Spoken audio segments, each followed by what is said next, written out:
Okay, so this is the River Runners Oral History Project, and this is September 13th, 1994, and we're here with John Cross Sr. and John Cross Jr. at the top of Crystal Rapid in the Grand Canyon.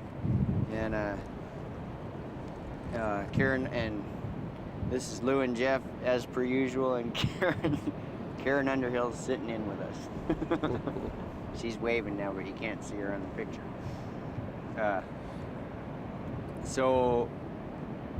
Well, okay, so let's just, maybe we better start with John Jr. then.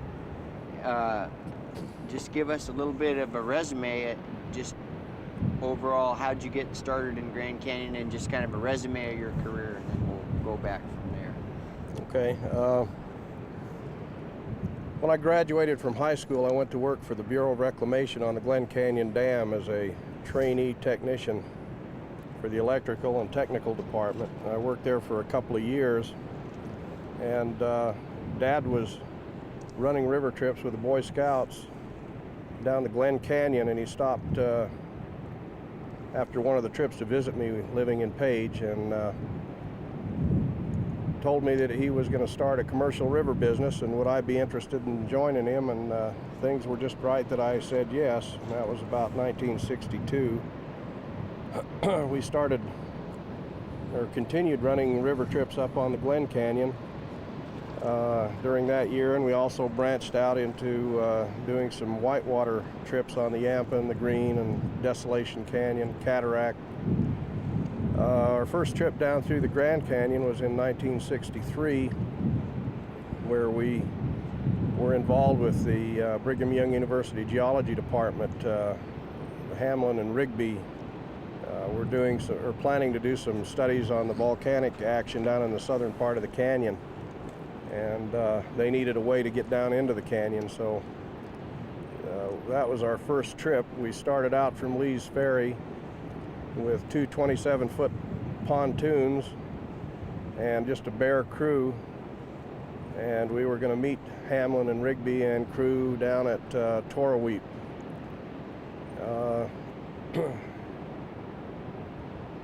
And that was our first trip through the canyon, as I said, in '63. I don't remember the exact month. It was probably midsummer. Do you want to guide me along this? Sure. So you were working for the Bureau, you said before? What? Prior to river running, I was working for the Bureau of Reclamation. And when Dad decided to leave professional Boy Scouting for a living, he asked me if I would like to join him on the river, and I said yes, and that's how we kind of got started with cross tours. Maybe we should introduce John Sr. If you would just tell us, for the camera, just tell us your name and kind of a brief overview of how you got involved with the rivers and stuff. And we'll save the whole thing, the story about the 10 Mans, for a little bit later when we got a little bit better light, because we're going to lose it pretty quick here. Well, I got interested in, interestingly enough, in river running by seeing a film of the first U.S. Geological Service river activity on the upper Green River that followed World War II. And D. Wayne Nichols showed this at a scouting event, and I thought that would be an interesting thing to do. As time went by, I became involved with the senior scouting program in the Salt Lake Council as a volunteer. And we were nearing the centennial year of 1947, and a decision had been made to plan some kind of a pioneer-flavored adventure for the older boys for that year, and to take 47 boys on the adventure. 1947, was that the centennial year of the Boy Scouts? Of the state of Utah. Aha. 1847, when the Mormon pioneers came into the Salt Lake Valley. The concept that was presented initially was to go into Escalante, Utah, and hike the group across the desert to the hole in the rock.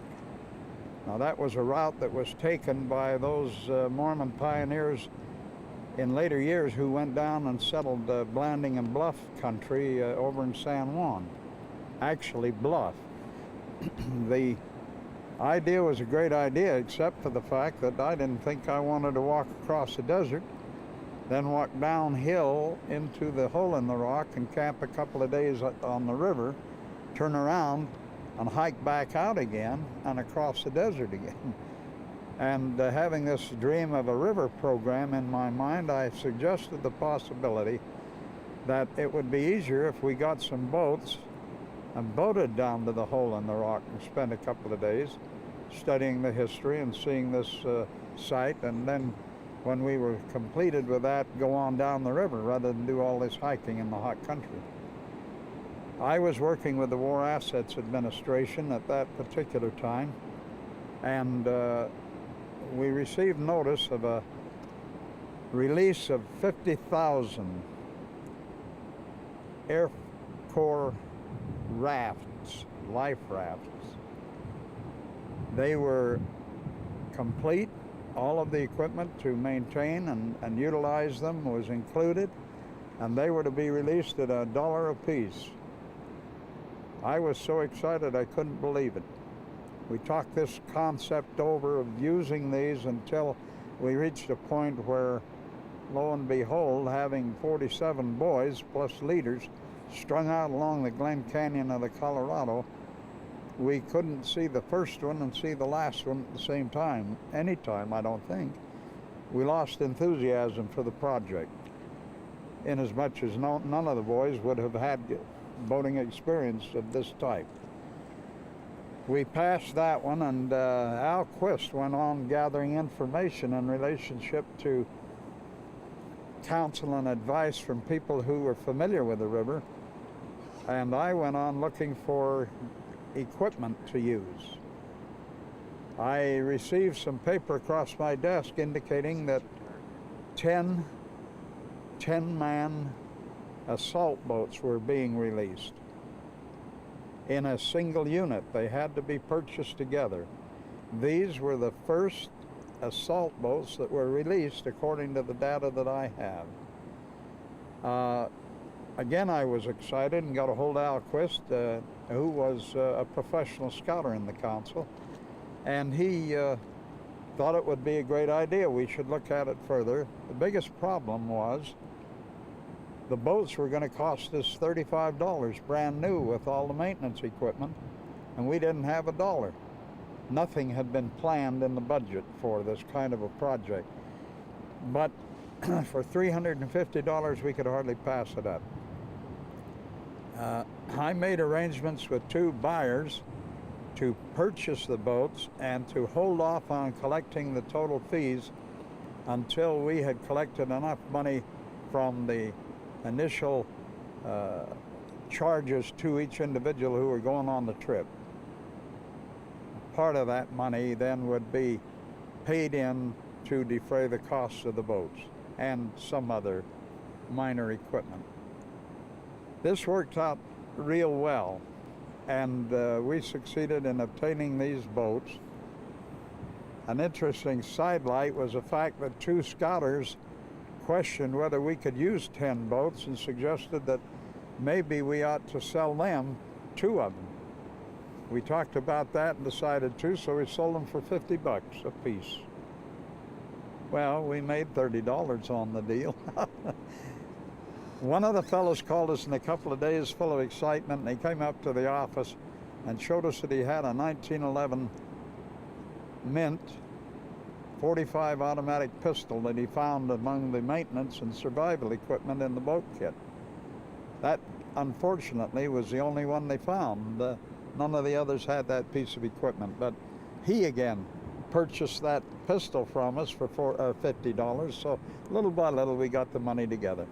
Those boats were used for many, many years. I personally was involved in 27 runs with the Senior Scout program through the Glen Canyon between March the 29th of 1947 and September the 30th of 1961. You know what? It's getting too dark, and you guys, I'm sorry to drag you up here right now. I think for this video, we're losing. It's too dark now for us to have a good shot of you guys. So I want to just break this off and make a date to start up here about whenever. What is it? You think it's light? Is it pretty light? Maybe 6:15. Oh yeah. It's starting to get pretty good. Yeah. That, you know, we need enough light to where we got a decent shot. I hate to have you. I hate to say this and have you guys say all this and have it be in the dark. And boy, I'd sure be. Are we still rolling? Well, you know, I think for you guys to think about, the things that I'd sure like to hear about are,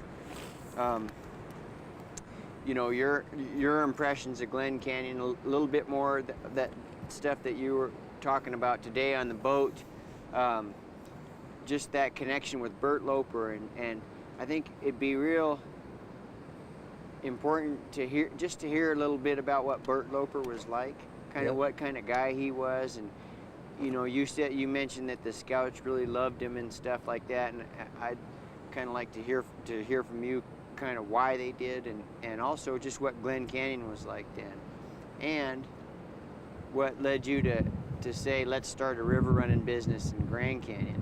And then from there, I'd like to move over to you, John, and you know, and just pick up right there with that Hamlin trip, and just how you guys made the business grow, and we got to make sure and get in, you know, the fact that you were the first one to see Crystal after it changed. You know, I really want to get into that, and just kind of what the early days were like, and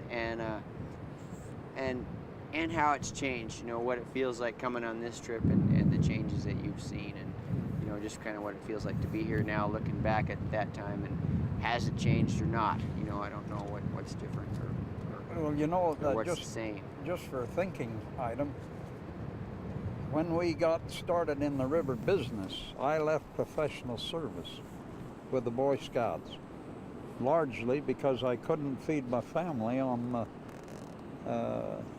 salary they were able to pay me.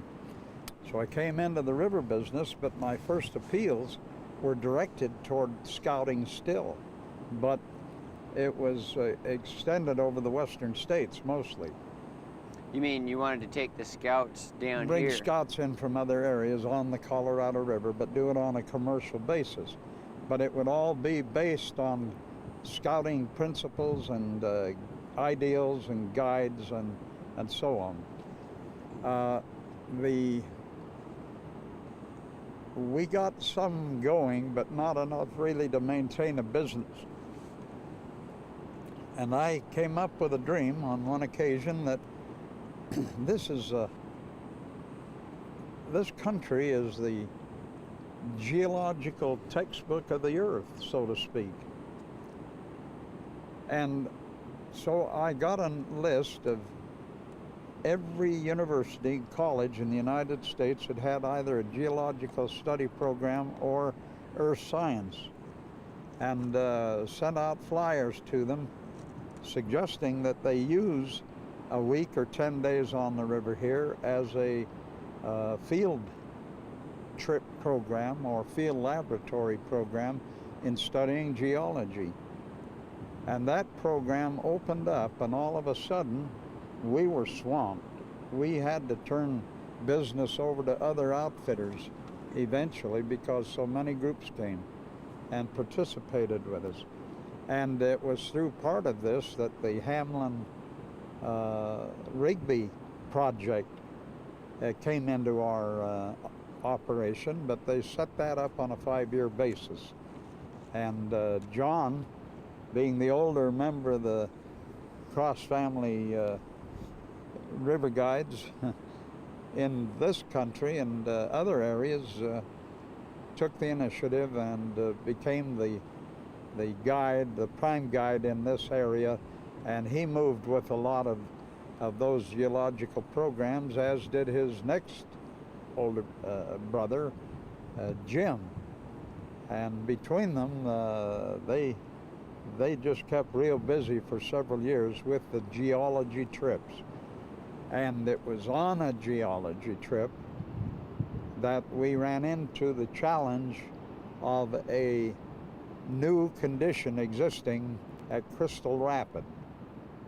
And John had the assignment to bring a group in here, and it was the first group that had approached Crystal since the floods that changed its conditions and brought us a new challenge. Okay, we gotta stop because it's too dark, and I'm gonna make you say some of this over again just so we can see it.